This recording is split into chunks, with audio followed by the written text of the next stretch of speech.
মৃত্যু ঘটে আমার মনের সদাই তাই রে মন বিবাগী বাগ মানে না রে মন বিবাগী বাগ মানে না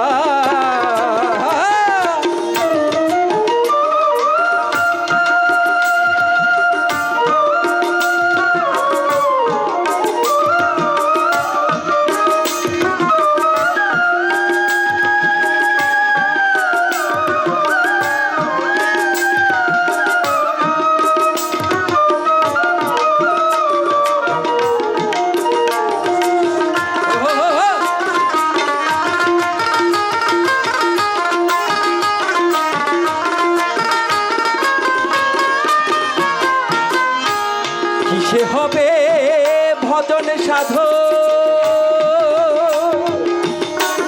আমার মন হলো না মনের মতো কিসে হবে ভজন সাধন আমার মন হলো না মনের মতো দেখে শিমুল ফুল সদাই হয় ব্যাকুল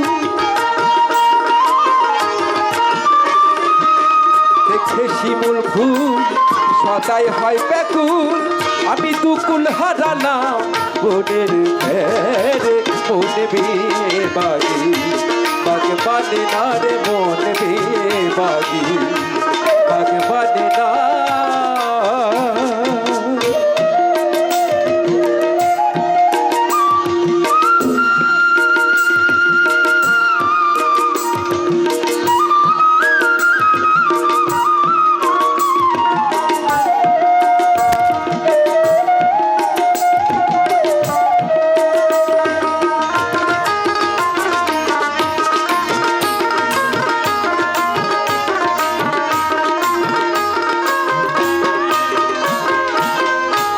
মনের গুণে কেউ মহাজন হয়ে ঠাকুর হয়ে কেউ নিত্য পূজা পায় মনের গুণে কেউ মহাজন হয়ে ঠাকুর হয়ে কেউ নিত্য পূজা পায় আমার মন তো আমায় করলো হত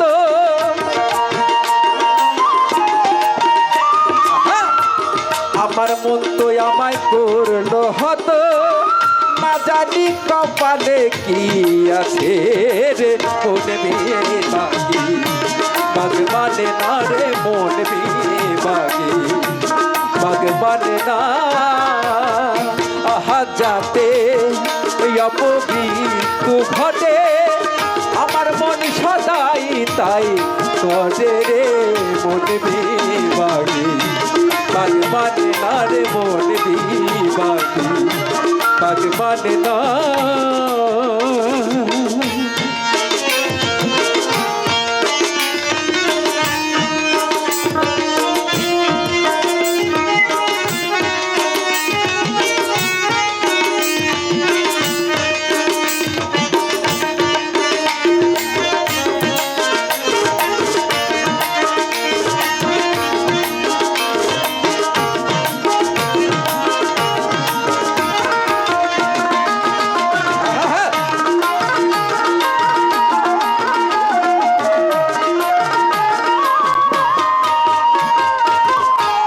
যে দায়ের দায় আমার রসিক বিনে বুঝবে কোনজন যে দায়ের দায় আমার আমরা আরে রসিক বিনে বুঝবে কোনজন গবুর হয়ে শ্রীনন্দের নন্দ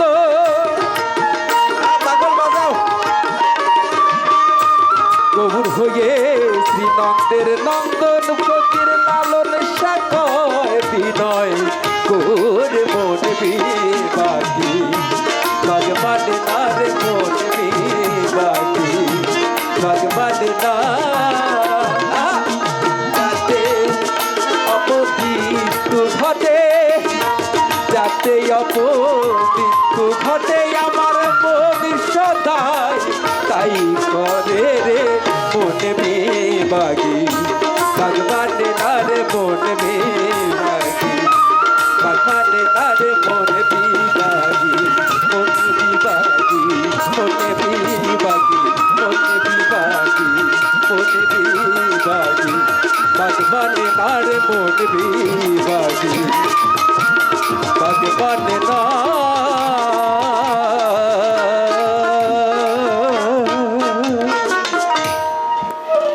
জয় জয় সাধুগুরুর জয় হোক এই মহাভাবের। ধন্যবাদ। ধন্যবাদ মোহাম্মদ শেখ আহমেদকে। ইফতিয়াক আহমেদ আমাদের মানিকগঞ্জের ছেলে। ইফতিয়াক ভাই এটিএম বাংলায় তারকাদের মধ্যে সেরা কণ্ঠশিল্পী হয়েছে। তিনি অনেক গুণশিল্পী। আমাদের সেই ইফতিয়াক ভাইয়ের গানের সন্তুষ্ট হয়ে আমাদের আজকের প্রধান অতিথি জনাব মিজানুর রহমান বিশিষ্ট ব্যবসায়ী ঢাকা, তাকে 1000 টাকা দিয়ে পুরস্কৃত করছেন। সবাই মিজান ভাই জন্য বড় করি সবাই। সেই সাথে আজকের অনুষ্ঠানে আমাদের দাঁড়িপাড়ার ছোট ভাই মোহাম্মদ রুবেল মিয়া শিল্পীকে 500 টাকা দিয়ে পুরস্কৃত করছেন। সেই সঙ্গে মোহাম্মদ